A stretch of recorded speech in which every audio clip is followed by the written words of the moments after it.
I've built a couple desk setups. Most of the time, I want to have ample amounts of screen real estate, so I have plenty of room for multitasking, while also keeping the desk clear as possible to eliminate visual clutter from the room, and so I have table space when I need it. But the thing is, I use multiple devices, so that usually involves a dock and buying multiple monitors. Well, that can be a bit pricey. So I wanted to see if there was a way I could build this setup in a more minimal way. And I think I might have achieved this. The first step to any desk setup is always the table. For anyone who's watched my videos, there's two things I love: screen real estate and table space. So for most of my life, I've actually been using L-shaped desks. In fact, it was only when I switched to sit-stand desks that I started using standard-sized desks, because L-shaped ones were hard to find. But now I'll finally be making my return to the L-shaped desk, so I can have that extra juicy table space. For the frame, I'll be using the E7L from this video's sponsor, FlexiSpot. And on top, I'll be using IKEA's Ekbakken countertop. I've been using one of these for a while now, and it's been a really solid tabletop. It comes in at a fairly reasonable price point, there's a great selection of textures to choose from, and because it's actually meant for a kitchen countertop, it is rock solid. Alright, before I begin any build, I always take measurements of the room and do a rough 3D model to block everything out. But even with all that planning, with something as big as a desk, it never hurts to lay it out in the room to make sure everything fits in place. The two tabletops I'm using are pretty long, so I did have to cut them down to size to fit the table frame. IKEA's tabletop is actually designed to be cut to size though, and they include some extra laminate in the box in case you want to cover that exposed edge. For anyone looking for the same setup, there are a few quick tips. I'd recommend getting a circular saw if you can get your hands on one, it'll make your life a lot easier. And to prevent tear out, stick some masking tape over the line you're going to cut along, and cut the tabletop upside down so the blade is cutting into the tabletop. Ideally, you also want to be using a finishing blade with a high tooth count on your saw, but I didn't have one lying around. And find a way to support the piece you're cutting away. If it drops before you finish your cut, it can tear away the laminate on the side you want to keep. With the tabletop cut to size, I'm also using FlexiSpot's caster wheels so I can have the flexibility to move and reposition the table. Then it's just a matter of attaching the tabletop to the frame. This desk has 4 programmable presets via the controller, with a 3-motor setup that has a load capacity of 330 pounds. One of the biggest disadvantages to a sit-stand desk can be the stability, especially in the standing position, but the E7L is actually a really sturdy desk, even while fully extended. And FlexiSpot must be pretty confident in this desk because they offer a 15-year warranty. Plus, if you're not happy with the desk within the first 30 days, they offer a risk-free return service. For my monitor arm, I'm using a heavy-duty dual arm that I picked up from Amazon. For me, a monitor arm is an essential part of cleaning up a desk setup. And I actually picked up a dual arm because I'm currently considering whether or not I should mount a color-accurate reference monitor above this one. What do you guys think? Let me know in the comments. So not only does it look cool, but they're a great way to hide cables, they make it easier to adjust your monitor, and stock monitor stands take up valuable table space that can be better used for desk accessories, like a dock. But I won't be using a dock for this setup because this monitor has dock functionality built in, and it's what makes this minimal setup possible.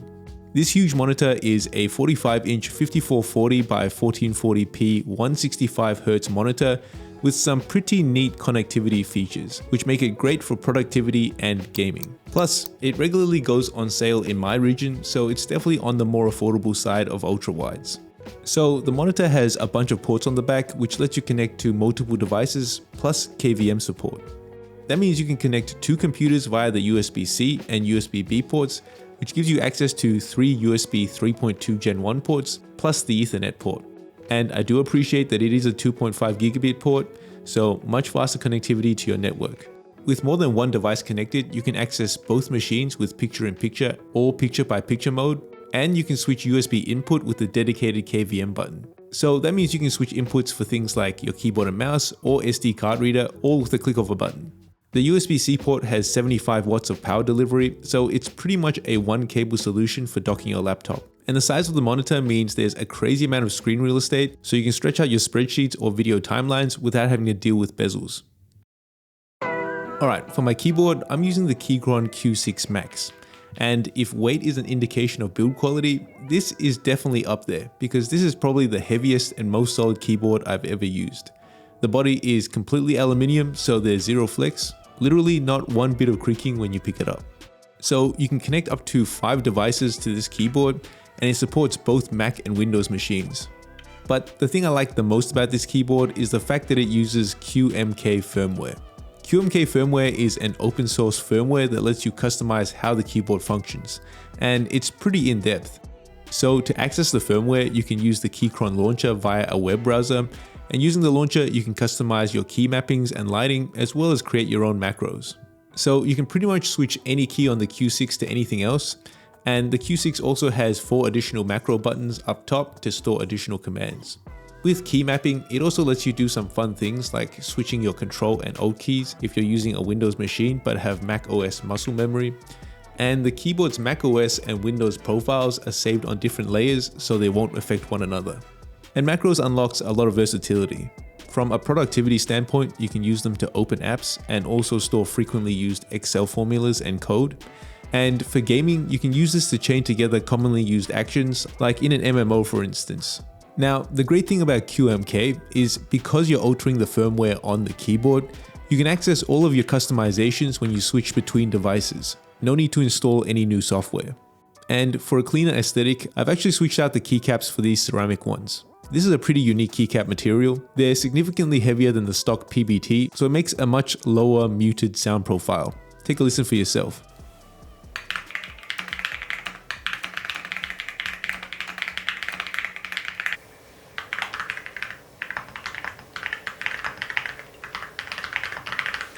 And if you're into lighting effects, these keycaps look pretty sick when the light shines through. For my mouse, I'm switching back to the MX line with the Logitech MX Master 3S. When it comes to a productivity mouse, it's kinda hard to beat this one.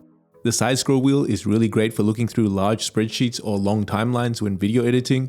Plus, it has a bunch of programmable buttons as well as one underneath the thumb rest that gives you an additional 4 gesture controls. And you know, one feature I've been taking for granted is Logitech's hyper-fast scroll wheels. You don't realize how good it is until you start using a mouse without it. For those who aren't familiar, the scroll wheel changes from a stepped wheel to a stepless one, depending on how much force you put into it. So it's really great for navigating large pages, but still possible for you to make finer adjustments when needed. For gaming though, I prefer a more lightweight mouse. So I've been testing out the Attack Shark X3. In terms of design, the mouse has a super minimal aesthetic that looks great with other white accessories. I don't think anyone can deny the X3 draws very heavy inspiration from the Logitech G Pro X Superlight. Like, the materials are pretty much the same as well, but the difference is that this mouse comes in at less than a third of the price. Weighing 43 grams, the X3 is also lighter than the Superlight, although it's also a bit smaller as well. With that being said, I do think the Superlight has a slightly better clicking sound. It's got a bit more of a tactile click as it bottoms out and makes a much deeper thump sound.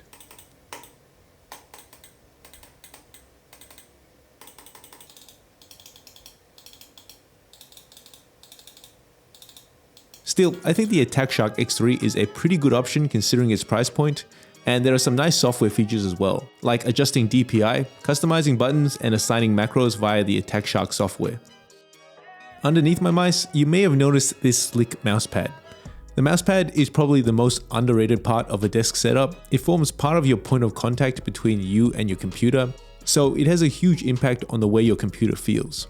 Just like a car's tires can change the way a car grips onto the road, the mousepad changes how your mouse glides. So this is the GlassPad SP4 from Wallhack, and I have to give them credit because this is probably the best looking mousepad I've ever seen. I'm a sucker for minimal design, and this has a super minimal aesthetic with very minor branding in the corner.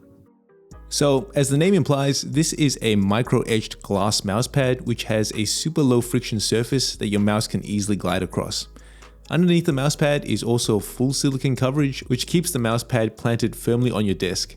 And I mean, even the silicone on the bottom has this really cool pattern to it. It's the attention to detail that's just so cool. Powering the desk setup is my custom PC. I thought it was a bit of a shame having this sitting underneath my desk, especially because I love the look of the monstrous 4080 inside, so this time I'm placing the PC on my desk. This is running an Intel i5-13600K along with an NVIDIA 4080 and 64 gigs of RAM, and it can comfortably handle 4K games on ultra settings. Not only that, but it can handle 4K footage in DaVinci Resolve as well. My goal is definitely to build either an OpenPC or an ITX PC at some point though, so make sure you subscribe if that's something you guys want to see. Along with my PC, I'm still using my M1 Pro MacBook Pro, which connects to the monitor via a magnetic Thunderbolt cable. Almost 4 years in now, and this machine is still going strong.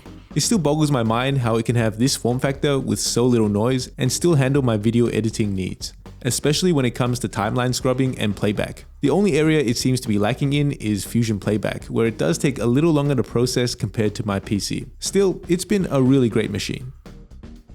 Underneath my desk, I'm mounting this cable management tray from Oaky Wood. A cable management tray is a great way to hide cables and the power board that runs this whole setup. What I like about this tray in particular is the fact that it's massive, which means plenty of space to fit larger power boards.